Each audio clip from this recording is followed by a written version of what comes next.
Hey everyone, thought I'd quickly go live because I know some of you who have been on the Fat Loss 60-day challenge and then the 8 weeks have maybe stopped losing weight.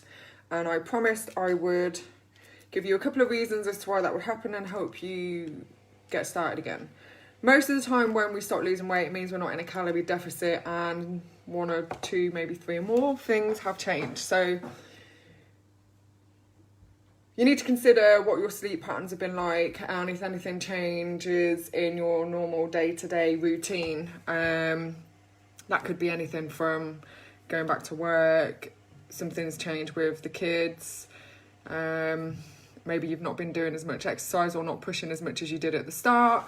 And as I said in another video before, our bodies like to maintain balance. So it's always going to get back to a position where it's comfortable and we're maintaining, and it's not a bad thing to be able to maintain. So how do we kickstart that again? One would be to do a calorie count and just check that the foods you're eating are adding up and you're not over consuming calories. Because again, if you're not losing weight or fat and you're not noticing the inches going down or your body shape changing, then you're not going to be in a calorie deficit. Keep a food diary, try and do a quick calculation of the calories in food and always check the labels. Now, a big problem is people who eat diet foods or consume sugar-free products. They won't normally reflect the true amount of calories in them because by law they don't actually need to when it's classed as a diet product. So when we have sweeteners in products or in protein bars where it says it's no carbs, or in any product where there's fiber, that's not normally gonna calculate in the calories. So you could be having anything from an extra 10 to 50, maybe even 100 calories extra a day and you don't even know it. And that's gonna be one of the reasons you're not losing weight. A couple of people who go to the gym have the Grenade protein bars, and I'm just Googling the label because what these say is there's about 20 grams of protein in there. And if you remember from the nutrition talk, 20 grams of protein, well, 8 gram of protein has 4 calories. Let me just bring one up. Excuse the sound of my dog drinking. Again, feel free to jump in and ask me a question. I'm not sure I can see anything, but if you do join, I will try and help you. I should have kept a label from earlier, but let's have a quick look. So we want nutrition content. Let's choose. I like the dark chocolate raspberry, so we're just going to go with that one. So for a 60 gram bar, and again, check if you've got any diet foods in your house, go grab one, check it out. Maybe you'll have some ingredients on there as well. So it says for a 60 gram bar, I'm going to get 233 calories. So let's just work out what it's got. It says I've got 10 grams of fat and there's 18 grams of sugar, carbohydrates. Fiber, there is 3.4 grams, and protein, there is 20 grams. So, quick maths, gonna get my calculator out. So if we start with the fat, there's 9 calories per 1 gram. So that means there's gonna be 90 calories, okay? 18 grams of carbs, so 1 gram of carbs has 4 calories, so we're gonna times 18 by 4. That equals 72 calories. Fiber, it says there's 3.4 grams. Usually it would be included within your carbohydrates, but they don't necessarily use that as a calculator in the calories, but we're going to check that now. And in fiber, there's 2 to 3 calories per gram.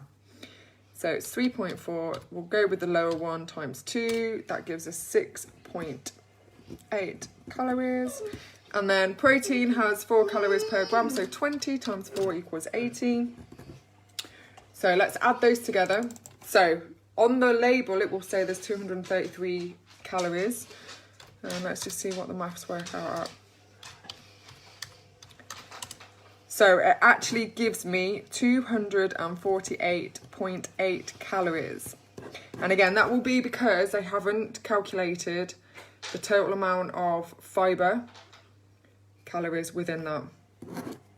So 248.8 minus 6.8 equals 242. So maybe they've not also calculated the polyols, which is a sugar, and that's how carbohydrates break down. So whenever you're looking at a label, really important that you take the total grams of every single macro: protein, carbohydrates, fats, and fibre. Make sure you do a quick calculation on there. So if I was to have 2 of those a day and I just based it on the 233 calories, I'd actually be getting an extra nearly 32 calories a day. If I have that every single day, so 32 times 7, I'd get an extra 224 calories a week, which could take me over my calorie deficit goal. So we need to go back to the beginning and just make sure, one, that you're being accountable to the choices that you're making and you're not overestimating what you are consuming. That goes for drink measures. The same actually goes for any diet drinks. They will have sweeteners in, and again, you want to use the calculation of 2 to 3 calories per gram of whatever sweetener they've got in there. If you want help understanding that, just send me the label and I'll explain it to you. Keep a food diary. Go back to monitoring your hunger levels and make sure you're not consuming any bites or extra nibbles of food as you're preparing your meals, when you're out and about, when your kids are eating. A calorie deficit will need you to make a little bit more effort to put yourself there. Keep a food diary. Check the food labels. Check your hunger levels. Make sure you're getting enough sleep, because that could make you eat. I hope that's made sense. Oh, and increase fibre in your meals and also protein. Fill yourselves up with them. Get it in every meal. If you need an idea of protein that you can just eat during the day, let me know. But quick go-tos are always eggs, yogurts, milkshakes, smoothies. You can add a scoop away if you're really struggling to get it in. Check out the nutrition guides as well. There's always some inspiration in there. And I think I'll post up my old one because there was some good ideas for the snacks when you're out and about as well. But do those 5 little checks. Make sure that you're doing everything you can to put yourself into a calorie deficit to kickstart that weight loss again. Let me know. See you later.